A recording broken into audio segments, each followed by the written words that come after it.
Thank you for coming by Tori Magoo 44. Today is the 25th of February 2013. I have my candle lit because another one of our dear friends passed away. Hang on. Thankfully, she lived a really long life. She lived to be 92 years old. It's Carla Kent. For many, many people who knew her. She got in Scientology in 1957 and she spent years helping people, auditing people, volunteering, stuff like that. Her daughter is Sandy Kent Anderson, and her daughter is Haley. Haley is the person that, for all the Facebook people who helped Haley, she was in Narconon, called her mother Sandy, and asked to get out last year. And a bunch of us chipped in and helped get the money to get her the ticket to get back to her mother. So she's doing fine. She's doing great. And Sandy also had a son, Sky, who's in the Sea Org. Sandy was in the Sea Org for 10 years and got out a few years ago, thankfully. Sky is still in the Sea Org and has been out of touch with Carla and Sandy for quite some time because of being in the Sea Org. Sky, if by any chance you hear this, or if your seniors hear this, you should have Sky call his mother. This is, his grandmother has passed away. And I'm continuing my series on Scientology. Is it helpful or harmful in different areas? And this is how they handle death. And it's pretty awful a lot of the times, unless you are what they call an opinion leader, somebody that everybody knows and is very important to the church, something like that. Then they have a big memorial. But other than that, they pretty much maybe privately have a little memorial. And the person is kind of swept underneath the rug. They really don't. They don't talk about it much. People die all the time that people don't know are dead. It's awful. And that's kind of why I'm making this video, because I know a lot of people knew Carla. She was a wonderful person. And thankfully, Sandy had a wonderful relationship with her for years. She was number 72 of the OT7s years ago in 1986. And, she audited Heber and just a bunch of other people. Okay, so then 8 years ago, she had a stroke. And Scientology, Sandy just told me this. Scientology literally said she was PTS, potential trouble source, meaning she's connected to a suppressive, which L. Ron Hubbard said if you have any kind of a physical condition, you must be PTS, and they've got to find out who the SP is, right? Me having epilepsy, I've told you this a million times, they decided I was PTS, and I fought that for 30 years with them. It's probably one of the main reasons I got out of Scientology, along with them hurting and breaking up families and stopping free speech. Those are my big things, medical abuse.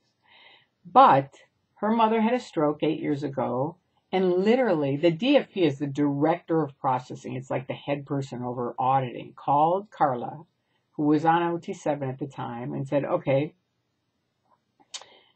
you're going to have to finish the bridge, which is the bridge to total freedom, next lifetime. And she said, you may as well drop your body, which means die in their language, and we'll see you in 21 years. And I said to Sandy, you have to be kidding me. They honestly said that to your mother? And she said, yeah, they did. We heard it. And, that's the kind of thing where you go, is it harmful or helpful how they handle that? It's just awful. And there's tons of stories like that. And here's this dear woman who gave her life to Scientology. And, her grandson can't really call the mother, his mother, and say, I'm sorry, Grandma died. I love you or whatever. They just have it all, cut off and everything else. It's awful. It really is. And it's not right.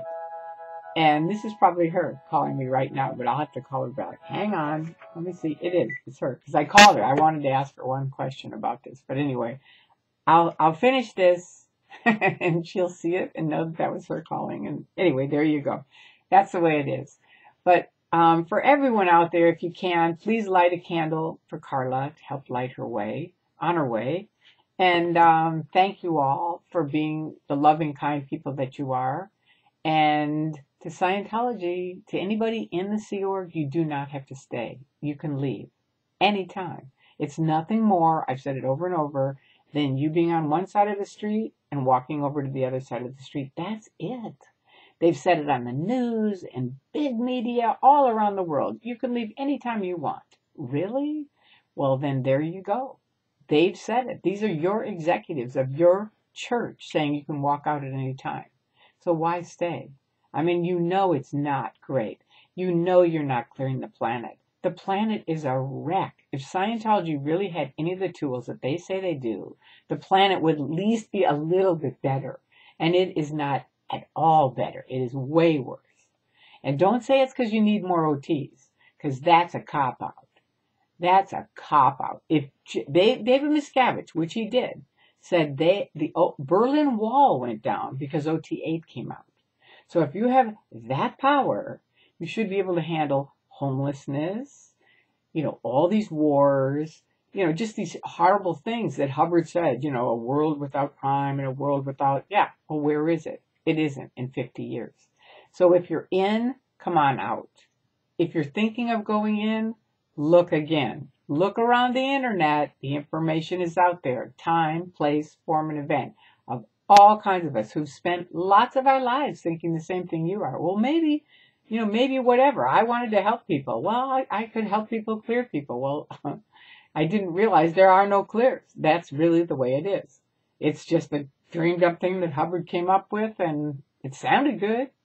And it did for all of us. We were hippies when we got in, 69. And, so it wasn't a big stretch, but it's a big stretch now. So anyway, and with the internet, we had no internet. So we had no access to information. Now you do. So look, learn, listen, and spare yourself. Don't get into it. And to Carla, wherever you are, I hope you're doing great. I know you are. I know Carla. I know she is, wherever she is. And to her family, I love you, all of her friends. Bless you. And everybody light a candle. All right. Peace out.